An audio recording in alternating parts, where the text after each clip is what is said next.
എല്ലാവർക്കും PSC ഹെൽപ്പറിൻ്റെ മറ്റൊരു വീഡിയോയിലേക്ക് സ്വാഗതം. ഇന്ന് നമ്മൾ റിലീസ് ചെയ്യാൻ പോകുന്ന rotation chart last grade servant various Malappuram ജില്ലയുടെ LGS റൊട്ടേഷൻ ചാർട്ടാണ്. മലപ്പുറം ജില്ലയുടെ LGSൻ്റെ റാങ്ക് ലിസ്റ്റ് നിലവിൽ വന്നത് 18/7/2025 ഇതിൻ്റെ കാറ്റഗറി നമ്പർ 535/2023 നല്ല രീതിയിൽ നിയമനം നടക്കുന്ന ഒരു ജില്ലയായതുകൊണ്ട് തന്നെ മലപ്പുറം ജില്ലയുടെ LGS റൊട്ടേഷണൽ ചാർട്ട് ഒരുപാട് പേർ ചോദിച്ചിരുന്നു. ഈ വർഷം നിലവിൽ വന്ന മലപ്പുറം ജില്ലയുടെ LGS റാങ്ക് ലിസ്റ്റിൻ്റെ മെയിൻ ലിസ്റ്റിൽ ഉൾപ്പെട്ടവരുടെ എണ്ണം മെയിൻ ലിസ്റ്റിൽ 717 പേരാണ് ഉൾപ്പെട്ടിട്ടുള്ളത്. സപ്ലിമെൻ്ററി ലിസ്റ്റിൽ 737 പേരും ഭിന്നശേഷി പട്ടികയിൽ 42 പേരടക്കം ടോട്ടൽ 1496 പേരുടെ ലിസ്റ്റാണ് മലപ്പുറം ജില്ലയിൽ പ്രസിദ്ധീകരിച്ചിട്ടുള്ളത്.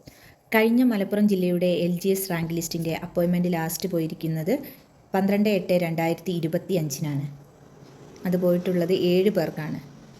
ഇനി നമ്മൾ കഴിഞ്ഞ റാങ്ക് ലിസ്റ്റിൻ്റെ അപ്പോയിൻമെൻറ്റ് ചാർട്ട് പരിശോധിച്ചാൽ ഓപ്പൺ കാറ്റഗറിയിൽ നിന്ന് 308 ആളുകളും BC 308, NJD 91 നല്ല രീതിയിൽ NJD മലപ്പുറം ജില്ലയിൽ ലഭിച്ചിട്ടുണ്ട്. ഭിന്നശേഷി പട്ടികയിൽ നിന്ന് 19 പേരാണ് പോയിട്ടുള്ളത്. Thrown out 3. ടോട്ടൽ 726 ആളുകളാണ് കഴിഞ്ഞ LGS റാങ്ക് ലിസ്റ്റ് മലപ്പുറം ജില്ലയിൽ നിന്ന് പോയിട്ടുള്ളത്. കഴിഞ്ഞ റാങ്ക് ലിസ്റ്റിലെ മലപ്പുറം ജില്ലയിൽ നിന്ന് 7 ആൾക്കാർക്കാണ് ലാസ്റ്റ് അപ്പോയിൻമെൻറ്റ് പോയിട്ടുള്ളത്. അതാണ് ഇതിൽ കാണുന്നത്. 7 പേർക്ക് പോയിട്ടുണ്ട്. ഇനി പോകാനുള്ളത് പുതിയ റാങ്ക് ലിസ്റ്റിൽ നിന്നാണ്. പുതിയ റാങ്ക് ലിസ്റ്റിൽ നിന്ന് നിയമനം സ്റ്റാർട്ട് ആകുന്നതിന് മുമ്പേ തന്നെ കഴിഞ്ഞ റാങ്ക് ലിസ്റ്റിൽ പെൻഡിംഗ് ഉള്ള TPOകളും DAയും ഒക്കെ പോയതിന് ശേഷമേ പുതിയ റാങ്ക് ലിസ്റ്റിൽ നിന്ന് നിയമനം നടക്കുകയുള്ളൂ. അത് നമ്മളെല്ലാവരും പ്രത്യേകം ഓർക്കേണ്ട ഒരു. ഇനി നമുക്ക് റൊട്ടേഷണൽ ചാർട്ട് പരിശോധിക്കാം. മലപ്പുറം ജില്ലയുടെ LGS റാങ്ക് ലിസ്റ്റിൻ്റെ റൊട്ടേഷണൽ ചാർട്ടാണിത്. അതിനു മുമ്പ് ഈ റൊട്ടേഷൻ എങ്ങനെയാണ് വന്നിരിക്കുന്നത്, എന്തൊക്കെയാണ് ഈ ടേബിൾ കൊടുത്തിരിക്കുന്നത് നമുക്ക് നോക്കാം. ഒന്നാമതായി ആദ്യത്തെ കോളം എന്ന് പറയുന്നത് റൊട്ടേഷണൽ പ്രകാരമുള്ള റാങ്കാണ്. റൊട്ടേഷണൽ ചാർട്ട് പ്രകാരമുള്ള ആളുകളുടെ റാങ്കാണ് കൊടുത്തിരിക്കുന്നത്. രണ്ടാമത്തെ കോളത്തിൽ കൊടുത്തിരിക്കുന്നത് ഏത് റൊട്ടേഷണൽ പ്രകാരമാണ് വന്നിരിക്കുന്നത് എന്നതാണ്. മൂന്നാമത്തെ കോളത്തിൽ നിന്ന് മെയിൻ ലിസ്റ്റിൽ നിന്നാണോ സപ്ലി ലിസ്റ്റിൽ നിന്നാണോ ആൾ വന്നിരിക്കുന്നത് എന്നും. നാലാമത്തെ കോളം എന്ന് പറയുന്നത് നമ്മുടെ റാങ്ക് ലിസ്റ്റിലെ നമ്മുടെ റാങ്കാണ് കൊടുത്തിരിക്കുന്നത്. ഒന്നാമത്തെ കോളം എന്ന് പറയുന്നത് റൊട്ടേഷണൽ പ്രകാരമുള്ള റാങ്ക്. നാലാമത്തെ കോളം എന്ന് പറയുന്നത് റാങ്ക് ലിസ്റ്റിലെ മലപ്പുറം ജില്ലയുടെ LGS റാങ്ക് ലിസ്റ്റിലെ റാങ്കാണ് കൊടുത്തിരിക്കുന്നത്. അഞ്ചാമത്തത് കാസ്റ്റ്, പിന്നെ date of birth, name, serial number. ഇത്രയാണ് ഈ ഒരു ടേബിളിൽ കൊടുത്തിട്ടുള്ളത്. ഞാൻ മുന്നേ തന്നെ പറഞ്ഞിട്ടുണ്ടായിരുന്നു, പുതിയ റാങ്ക് ലിസ്റ്റ് തുടങ്ങണമെങ്കിൽ കഴിഞ്ഞ റാങ്ക് ലിസ്റ്റിൽ പെൻഡിംഗ് ഉള്ള TPOകളും DAയും ഒക്കെ കൊടുത്തതിന് ശേഷമേ നമ്മുടെ പുതിയ റാങ്ക് ലിസ്റ്റിൽ നിന്ന് നിയമനം നടക്കുകയുള്ളൂ. അങ്ങനെ കൊടുക്കാനുള്ള DA ഒക്കെ ഉൾപ്പെടുത്തിയ ഒരു റൊട്ടേഷണൽ ചാർട്ടാണ് നമ്മുടേത്. ഇനി നമുക്ക് റൊട്ടേഷണൽ ചാർട്ടിലേക്ക് പോകാം. ഇതിൽ സപ്ലി ലിസ്റ്റ് നിന്നാണ് നമ്മളൊരു ഗ്രീൻ കളർ കൊടുത്തിട്ടുണ്ട്. ഭിന്നശേഷിക്കാരുടേതിന് ഒരു യെല്ലോ കളറും കൊടുത്തിട്ടുണ്ട്. നിങ്ങൾക്ക് പെട്ടെന്ന് മനസ്സിലാക്കാൻ വേണ്ടിയിട്ടാണ് കളറൊക്കെ കൊടുത്തിരിക്കുന്നത്. ഇനി നമുക്ക് ഓരോരുത്തരുടെയും റാങ്ക് നോക്കാം. ആദ്യത്തേതിൽ 1 മുതൽ 15 വരെയുള്ള ആളുകളുടെ റാങ്കാണ്. അതിൽ 1 മുതൽ 6 വരെ DAക്കാർക്കാണ് പോയിട്ടുള്ളത്. ഇനി ഓരോരുത്തരും അവരവരുടെ റാങ്കും അവരുടെ റൊട്ടേഷണൽ പ്രകാരമുള്ളവരുടെ റാങ്കും ചെക്ക് ചെയ്യുക. അടുത്തത് 15 മുതൽ 30 വരെ.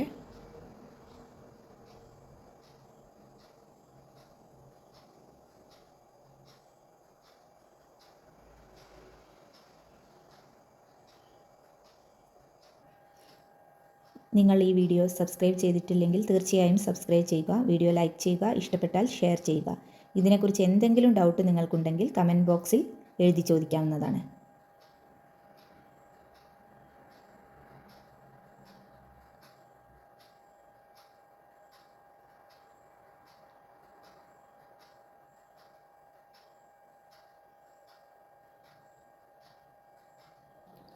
എല്ലാവരും ഇതൊരു മോഡൽ റൊട്ടേഷണൽ ചാർട്ടായി മാത്രമേ എടുക്കാൻ പാടുള്ളൂ. ഈ റൊട്ടേഷണൽ ചാർട്ടിൽ തന്നെ ചെറിയ രീതിയിൽ മാറ്റങ്ങളൊക്കെ വരാൻ സാധ്യതയുണ്ട്. TPO അങ്ങനെ വരുന്നൊക്കെ കേസിൽ ഡിലീഷൻ NJD ഒക്കെ വരുമ്പോൾ ഇതിൽ ചെറിയ മാറ്റങ്ങളൊക്കെ വരും. എന്നാലും വലിയൊരു മാറ്റം വരാനും സാധ്യതയില്ല.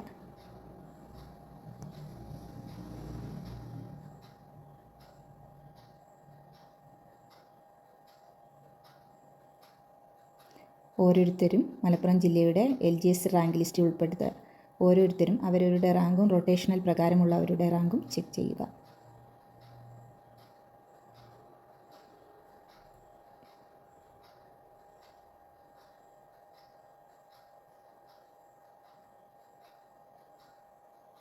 നമ്മുടെ മെയിൻ ലിസ്റ്റിൽ നിന്നുള്ള മുഴുവൻ പേരും റൊട്ടേഷനിൽ വന്നു കഴിഞ്ഞാൽ, നമ്മുടെ മെയിൻ ലിസ്റ്റ് കംപ്ലീറ്റ് ആയി കഴിഞ്ഞാൽ റാങ്ക് ലിസ്റ്റ് എക്സ്പയർ ആയി പോകും. മെയിൻ ലിസ്റ്റിൽ അവസാന ആൾക്കും ജോലി കിട്ടിക്കഴിഞ്ഞാൽ പിന്നീട് സപ്ലിയിൽ നിന്ന് മാത്രമായിട്ട് അഡ്വൈസ് പോവുകയില്ല. മെയിൻ ലിസ്റ്റ് നിലനിൽക്കുമ്പോൾ മാത്രമേ സപ്ലിക്ക് വാല്യൂ ഉള്ളൂ.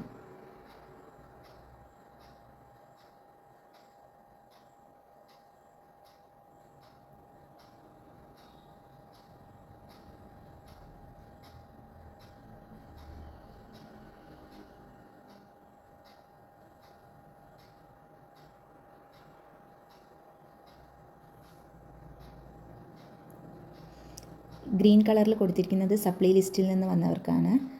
യെല്ലോ ഭിന്നശേഷി പട്ടികയിലുള്ളവരെയും പെട്ടെന്ന് തിരിച്ചറിയാൻ വേണ്ടിയിട്ടാണ് അങ്ങനെ കൊടുത്തിട്ടുള്ളത്.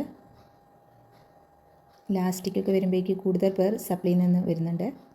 അതുകൊണ്ട് സപ്ലൈ ലിസ്റ്റിലാണെന്ന് കരുതി സാധ്യതയില്ലെന്ന് കരുതി ഇരിക്കരുത്. മെയിൻ ലിസ്റ്റിലെ 716ാമത്തെ ആൾ കയറുമ്പോഴേക്ക് 928 ഒഴിവുകൾ മലപ്പുറം ജില്ലയിൽ ഉണ്ടാവേണ്ടിയിരിക്കുന്നു. മലപ്പുറം ജില്ലയുടെ LGS റാങ്ക് ലിസ്റ്റിൻ്റെ ഒരു സാധ്യതാ പഠന വീഡിയോ നമ്മുടെ ഈ ചാനലിൽ തന്നെ ഉടൻ അപ്ലോഡ് ചെയ്യുന്നതാണ്. ഓരോരുത്തരും അവരവരുടെ റാങ്ക് പരിശോധിച്ച് എന്തെങ്കിലും ഇതിനെക്കുറിച്ച് ഡൗട്ട് ഉണ്ടെങ്കിൽ കമൻറ്റ് ബോക്സിൽ എഴുതി ചോദിക്കാവുന്നതാണ്. എല്ലാവർക്കും വീഡിയോ ഇഷ്ടമായെങ്കിൽ ലൈക്ക് ചെയ്യാൻ മറക്കല്ലേ. താങ്ക്